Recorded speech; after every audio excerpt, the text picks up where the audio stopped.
നമ്മളെ അറിയാതെ പ്രാഗുമായിരുന്നു എന്ന് പറഞ്ഞു. അതൊരു പറഞ്ഞു മനസ്സിലായ?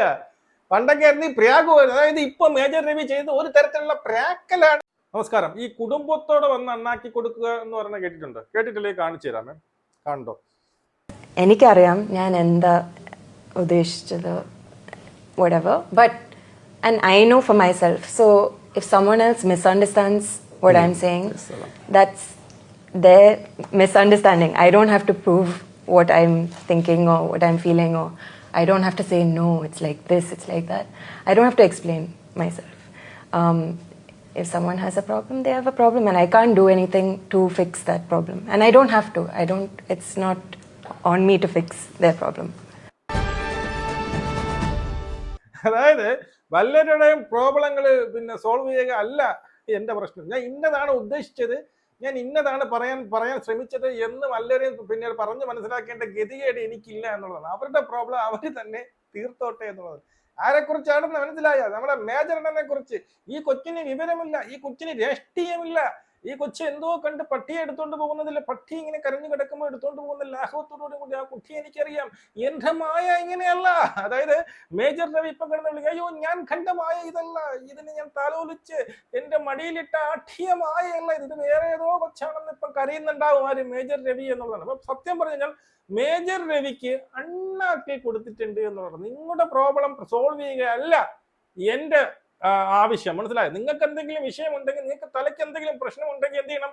നിങ്ങൾ പോയി ചികിത്സിക്കണം. എൻ്റെ അടുത്ത് വന്ന് ചികിത്സിക്കാൻ പറയരുത്. ഞാൻ എന്താണ് പറഞ്ഞതെന്നുള്ള വ്യക്തമായും സ്പഷ്ടമായിട്ടും എനിക്കറിയാം എന്നുള്ളതാണ് വിസ്മയ മോഹൻലാൽ പറയുന്നത്.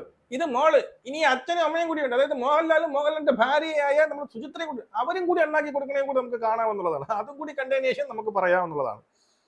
അതിപ്പോൾ അങ്ങ് പറഞ്ഞ പോലെ ഇത് സോഷ്യൽ മീഡിയ പേടിച്ച് ജീവിക്കേണ്ട കാലമാണ്. പക്ഷെ അങ്ങനെ പേടിച്ച് നമുക്ക് ജീവിക്കാനാണെങ്കിൽ വരാതിരിക്കാനേ പറ്റുള്ളൂ, ഒന്നും പറയാതിരിക്കാനേ പറ്റുള്ളൂ. ഈ ഫേസ്ലെസ് ആയിട്ടുള്ള ആൾക്കാരാണ് അവർക്ക്. ഇപ്പോൾ പണ്ട് ഞാനൊരിക്കലും ആരോട് സംസാരിച്ചപ്പോൾ പറഞ്ഞു, അപ്പോൾ പറഞ്ഞു പണ്ടും ഉണ്ടായിരുന്നില്ല, അന്ന് സോഷ്യൽ മീഡിയയിൽ ഇങ്ങനെ ഇതിലൊന്നും വരില്ലായിരുന്നു. ഞാൻ പറഞ്ഞ എന്താണ്, നമ്മളെ അറിയാതെ പ്രാഗുമായിരുന്നു എന്ന് പറഞ്ഞു. അതൊരു പറഞ്ഞു മനസ്സിലായ? പണ്ടൊക്കെ ആയിരുന്നു ഈ പ്രാഗ്, അതായത് ഇപ്പൊ മേജർ രവി ചെയ്ത് ഒരു തരത്തിലുള്ള പ്രാക്കലാണ് എന്നുള്ളതാണ് മോഹൻലാൽ പറയുന്നത്, അല്ലേ? ഒരു തരത്തിൽ പ്രാഗയാണ് ഈ പറഞ്ഞ മേജർ രവിക്ക് പറ്റിയത്.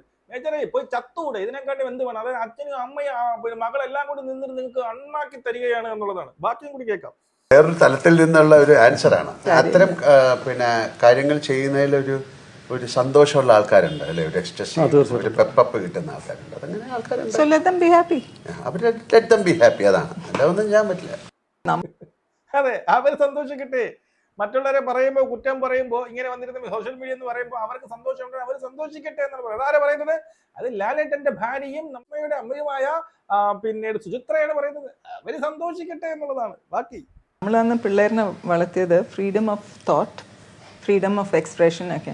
അപ്പോൾ ഈ ഫ്രീഡം ഓഫ് തോട്ട് കൊടുക്കുമ്പം നീ ആലോചിച്ചാൽ മതി, എക്സ്പ്രസ് ചെയ്യാൻ പറ്റില്ല, അങ്ങനെ പറയാൻ പറ്റില്ല. So when you give them freedom of thought, they will have freedom of expression. And once they express, it is their point of view. അത് വന്നിട്ട് ഇറ്റ് ക്യാൻ ബി ഡിഫറെൻറ്റ്. എൻ്റെ ഇതിലിരുന്ന് ഡിഫറെൻ്റ് ആയിരിക്കും, ബി ഡിഫറെൻറ്റ് ഫ്രം യോഴ്സ്. അതുപോലെ കാണുന്ന ആൾക്കാർക്കൊക്കെ വേറെ view point ആയിരിക്കും, or may be the same. സത്യം പറഞ്ഞാൽ ഇതുപോലത്തെ ഒരു നാണക്കേട് നമുക്കവർക്ക് ഫ്രീഡം ഓഫ് തോട്ട്സ് കൊടുത്തിട്ടുണ്ട്, ഫ്രീഡം ഓഫ് എക്സ്പ്രഷൻ കൊടുത്തിട്ടുണ്ട്.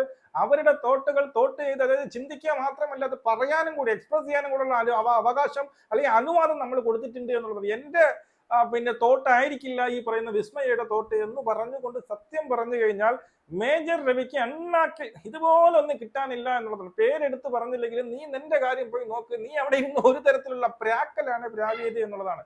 ഇനിയിപ്പോ പറയും മോഹൻലാൽ രാജ്യദ്രോഹിയാണെന്ന് പറയും. ഇവരൊക്കെ രാജ്യദ്രോഹികളാണ് എന്ന് പറഞ്ഞുകൊണ്ട് ആര് വരും? നമ്മുടെ മേജർ രവി എണ്ണം വരും എന്നുള്ളതാണ്. നമ്മൾ കുറച്ചു മുമ്പേ വിസ്മയുടെ തന്നെ മറ്റൊരു വീഡിയോ നമ്മൾ ഇട്ടിട്ടുണ്ട്, ഒരു അരമണിക്കൂറേ ആവത്തുള്ളൂ ഇട്ടിട്ടുണ്ട്. അതിനകത്ത് പല 2 ഇന്റർവ്യൂയുടെ പോർഷൻസ് വെച്ചിട്ടുണ്ട്. പക്ഷെ ഇവിടെ ഞാൻ ഇന്റർവ്യൂ ഈ പറയുന്ന വീഡിയോ ഇട്ടതിന് ശേഷമാണ് ഈ ഒരു ഇന്റർവ്യൂ കാണുന്നത്. ഈ ഇന്റർവ്യൂ കണ്ടപ്പോഴാണ് മനസ്സിലായി ഇത്തിക്കൂടി നല്ല രീതിയിൽ പറഞ്ഞിട്ടുണ്ട് എന്നുള്ളതാണ്. അതായത് അവർക്ക് എനിക്ക് പറയാനുള്ളത് എന്താണെന്ന് എനിക്ക് വിവരമുണ്ട്, വിദ്യാഭ്യാസമുണ്ട്. എന്റെ വിവരം അളക്കാൻ വേണ്ടിയിട്ട് ഞാൻ ആരെയും ഏർപ്പാടാക്കിയിട്ടില്ല. മേജർ രവി ഹലോ, ഞാൻ ആരെയും ഏർപ്പാടാക്കിയിട്ടില്ല എന്നുള്ളതാണ് പറഞ്ഞത്. മനസ്സിലായല്ലോ? വല്ല മറ്റേ ഇത്തിൽ കണ്ണിയെ പോലെ നാലാണ്ട് 1-2 പടം കിട്ടും. ഞാനാണ് അവന്റെ എല്ലാം തീരുമാനിക്കുന്നത് അവന്റെ കുടുംബം, അവരുടെ മക്കളുകൾ, അവരെങ്ങനെ ചിന്തിക്കണം, ഏത് രീതിയിൽ സംസാരിക്കണം, അവർ ഉദ്ദേശിച്ചത് ഇന്നതാണ് എന്ന് പറയാനുള്ള ഒരവകാശവും ആർക്കും അവര് അടിച്ചേൽപ്പിച്ചിട്ടില്ല എന്നുള്ളതാണ് ഈ പറഞ്ഞതിന്റെ ചുരുക്കം എന്നുള്ളതാണ്. മനസ്സിലായോ? നിങ്ങളെയും കാട്ടി നല്ല രീതിയിലുള്ള വിവരവും വിദ്യാഭ്യാസവും ഒക്കെ ഉള്ളതാണ് എന്നുള്ളതാണ്.